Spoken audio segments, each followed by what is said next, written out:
Well, I always knew that I wanted to be a mother. Slade knew that it was something that was very important to me, but he also told me he had a vasectomy.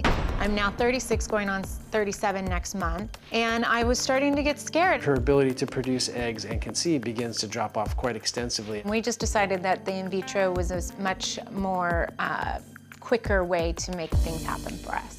So tomorrow morning, it's my egg retrieval surgery. Slade gets his testy surgery the same day.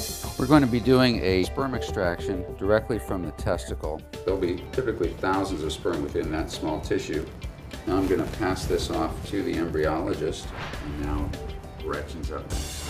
I'm excited, let's make a baby. So you can actually see the tip of the needle, so that should be one follicle and one egg.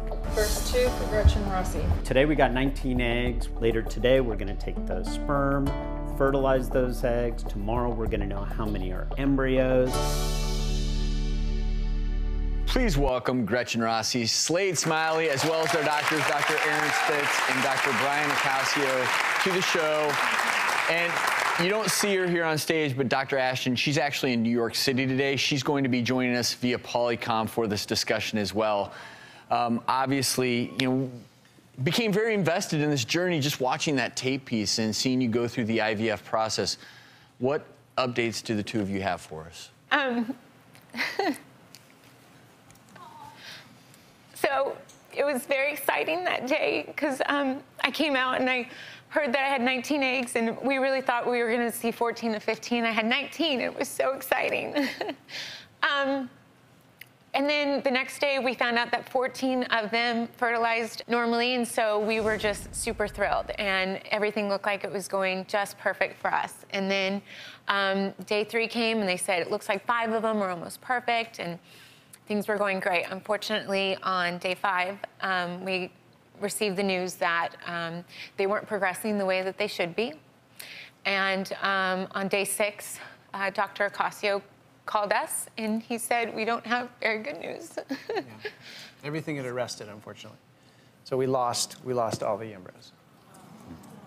And obviously, that's tough news to receive. And Dr. Acasio, I want to ask, what is the success rate? Well, at Gretchen's age, she's 36, the success rates are actually very, very high nowadays. Technology is such that if we're doing everything correctly and the quality of the embryos are there, then the success rates are very high.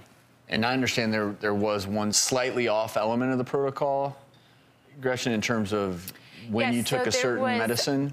There was one night that, well, just so a lot of people understand out there, the drugs and everything are very expensive. So when the doctors had told us you might or might not need a certain drug, Slade and I made the decision to wait and order that drug once we knew that we needed it, because it was a $600 syringe. And we just didn't want to order something that we might not have to use. Well, we forgot that that was our plan. And unfortunately, the day that we went in to test and look at my stimulants and see if it was working, the doctor said, you need to go ahead and continue with your meds. So we went home thinking that, okay, we're just going to continue with the meds. I go in my fridge and I go to put the Gonal-F in my stomach, and I realized, oh my gosh, we didn't order that second pen.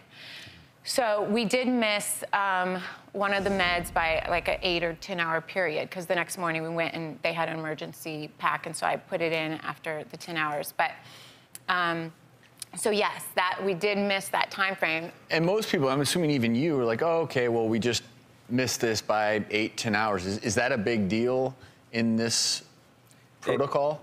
Unfortunately, it can be. We know that the stimulation protocols really need to be adhered to. If you lapse in the stimulation, you're going to lose momentum. And when you lose momentum, the eggs that we get may not be functionally as good as they could have been.